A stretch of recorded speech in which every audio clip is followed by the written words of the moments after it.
So how should we evaluate post-Mao China's educational development?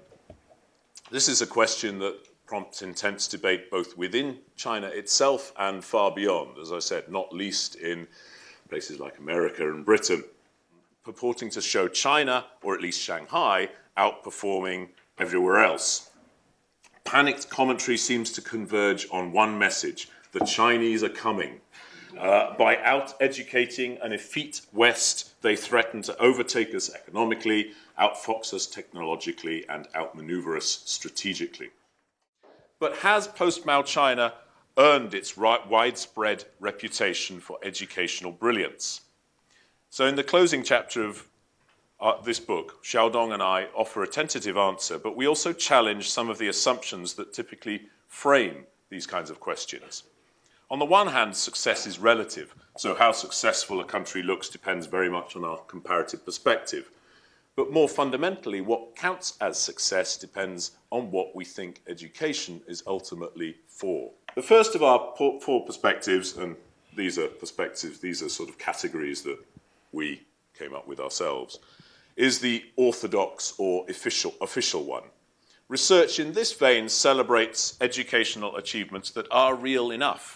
China has comprehensively outperformed India, for example, on virtually every conceivable educational measure, from near universalization of basic schooling for girls as well as for boys, to more recently participation rates in higher education.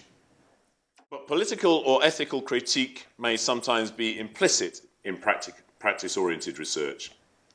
But in what we term critical scholarship, it's explicit and central. This approach, our final fourth perspective, recognizes that educational issues can seldom be reduced to technical considerations. Education's not just a technical matter. It involves politics, cultural norms, and entrenched privilege. In contemporary China, this is emphatically so with respect to the household residency, or hukou system, college entrance quotas, educational funding arrangements broadly, and pervasive marketization. In China, it's hard to sustain an argument, I think, that impersonal global forces were more important here than domestic agency.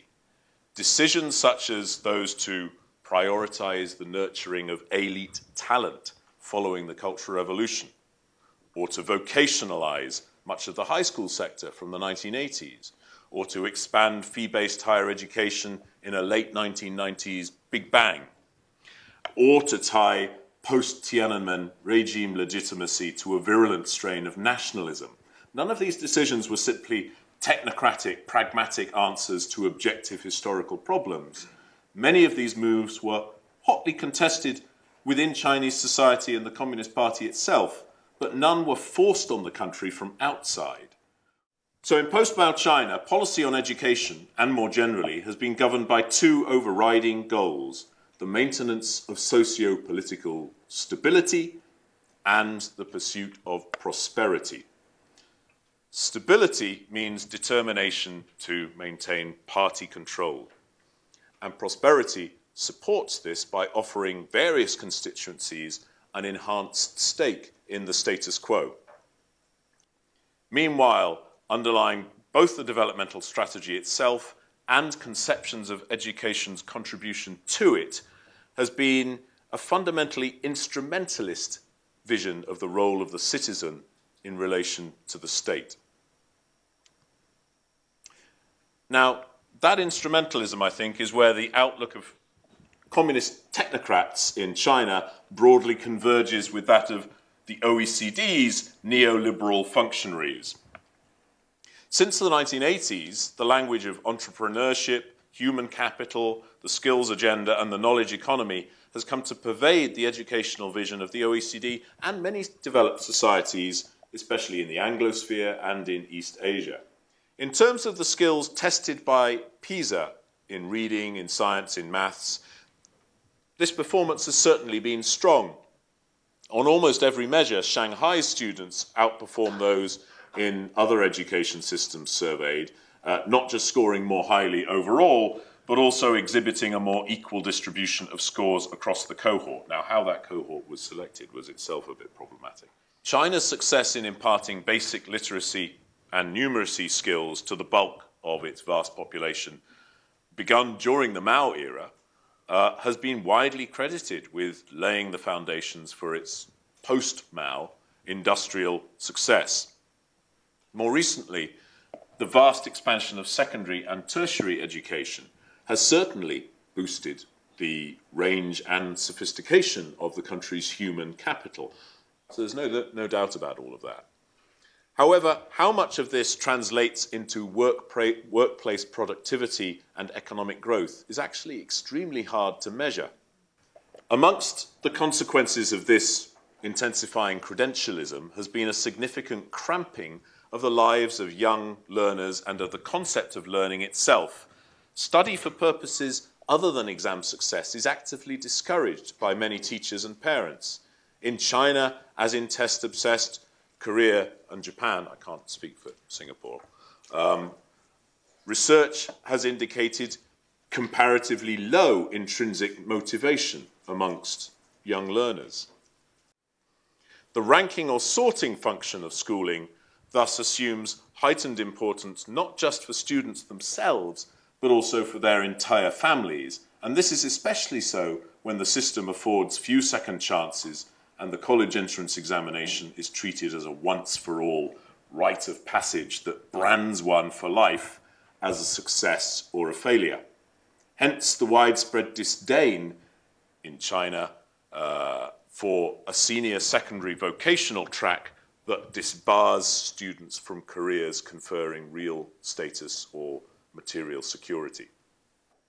But China's hukou system of household registrations has enabled the party to cater separately to the interests of different social segments: rural peasants, public sector workers, educated urbanites, minority ethnic groups. And this helps to minimize the risk that these different groups will coalesce to challenge the status quo. Ironically, given the pervasive rhetoric of one China patriotism, what this does is it institutionalizes a fragmented form of citizenship, granting different groups radically differentiated access to education. Meanwhile, quite apart from issues of equity, policymakers and academics in China, many of them have been concerned that the education system is actually not effectively nurturing the innovative and creative talent they see as economically and strategically essential. China's Suzhijiaoyu, or quality education, discourse since the 1990s has echoed concerns in neighboring Asian countries, East Asian countries, that highly standardized education systems cannot deliver the skills required by knowledge economies. Such anxieties informed the 2001 curriculum reforms in China, as well as a 2020 educational framework document, or Ganyao. How can we reward merit without penalizing misfortune? And how can we stop credentialism from suffocating the intellectually liberating potential that is intrinsic to education in its fullest sense? We've already noted the weak evidential basis for a direct or necessary link between educational expansion and labour productivity. As Alison Wolfe and Paul Morris have both stressed, it's extraordinary how many studies find no relationship between increases in schooling levels and growth. But this does not diminish the vital role of education in distributing opportunity within a given socio-economic context. Here, the entire drift of post-Mao educational development has been to promote a radical hierarchization of society. Compartmentalization of educational and other entitlements in China has kept citizens deeply divided from each other, but united in dependence on the state. Patriotic education, meanwhile, serves as an ideological adhesive, promoting loyalty to the party, legitimating its developmental strategy, and exhorting selfless devotion to the cause of national rejuvenation. We need to attend not just to the amount or level of education provided, but also to its content, something that a lot of educational scholarship doesn't pay sufficient attention to. education is not always intrinsically beneficial and life-enhancing. If it promotes chauvinism, intolerance, and a warped worldview, it can corrode social bonds and freedoms that we have reason to value. However, in calibrating both freedom of information and the ideological content of education, China's leaders have been mindful both of episodes of domestic unrest and of the experience of communist regimes elsewhere.